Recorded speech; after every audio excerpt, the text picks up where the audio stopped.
Professor doctor Mohammad Yunus সাহেবকে যে কোনো অবস্থাতেই জনগণ যেভাবেই হোক, সব জনগণ নয়, চক্রান্তকারীরা তাকে ক্ষমতায় এনে বসিয়েছে। প্রায় ১ বছর হতে চলেছে। তো তাকে ভালো করে কাজ করার সহযোগিতা করা হচ্ছে না। তিনি একা কি করবেন? ছুরিদারি করতে হইলেও তো ভাই কিছু সময় লাগে। সোর্স অফ ডাকাইত, লুটপাটকারী তৈরি করতে হয়, তাই না? ট্রেনিং দিতে হয়, পরামর্শ দিতে হয়, বুদ্ধি দিতে হয়। তো প্রফেসর মোহাম্মদ ইউনূস সাহেবকে আমি অনুরোধ করছি, যেভাবেই হোক আপনি ক্ষমতায় এসেছেন, আপনাকে ক্ষমতায় বসিয়েছে জনগণ, ছাত্র জনতা। অতি আবেগপ্রবণ হয়েও আপনাকে বসাইছে আমরা জানি। আপনি নিজেই বুঝেন এটা আপনার কাজ না, আপনার কোনো অভিজ্ঞতা নাই।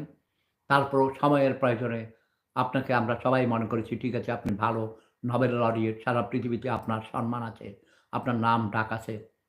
তবে আমি অনুরোধ করব প্রফেসর মোহাম্মদ ইউনূস সাহেবকে সবাই সহযোগিতা করুন। নির্বাচনের সুষ্ঠু পরিবেশ না হওয়া পর্যন্ত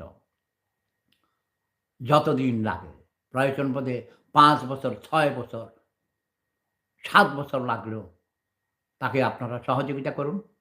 ওই ঘুষ দিয়ে নির্বাচন, টাকা দিয়ে ভোট কিনা, কেন্দ্র জবরদখল করা, পেশি শক্তি এবং কালো টাকা দিয়ে নির্বাচন করে পরে এমপি হয়ে মা ওসব চলবে না। আমরা নির্বাচনে সৎ মানুষ দেখতে চাই। সৎ দলকে আমরা ভোট দেব না। সৎ দল নাই, সৎ নেতা নেই। নতুন প্রজন্মকে এগিয়ে আসতে হবে। তবে এখন যারা নতুন দল গঠন করে ন্যাশনাল সার্কাস পার্টি বানাইছ, আমি তোমাদের সাথে নেই। আমি অনেক আশা করে তোমাদেরকে আমার পিঁপড়া বাহিনী বানিয়েছিলাম। তোমাদেরকে অনেক বিশ্বাস করেছিলাম। কিন্তু তোমরা চোর, তোমরা ঘুষ খাও, তোমরা বদলি বাণিজ্য করো, তোমরা নিয়োগ বাণিজ্য করো, তোমরা লুটপাট করো, তোমরা মব ভায়োলেন্স করো। তোমাদের চেহারা দেখলে আমার বমি আসে একেকটা। খেত খামার গ্রাম থেকে উঠে এসেছ। এখনো গ্রামের কাদামাটির গন্ধ তোদের গায়ের থেকে যায় নাই। হান্নান, মাসুদ এটারে আমি পাইলে থাপড়াইতে, থাপড়াইতে দাঁত ফালাই দেবো। আরো কতগুলো আছে।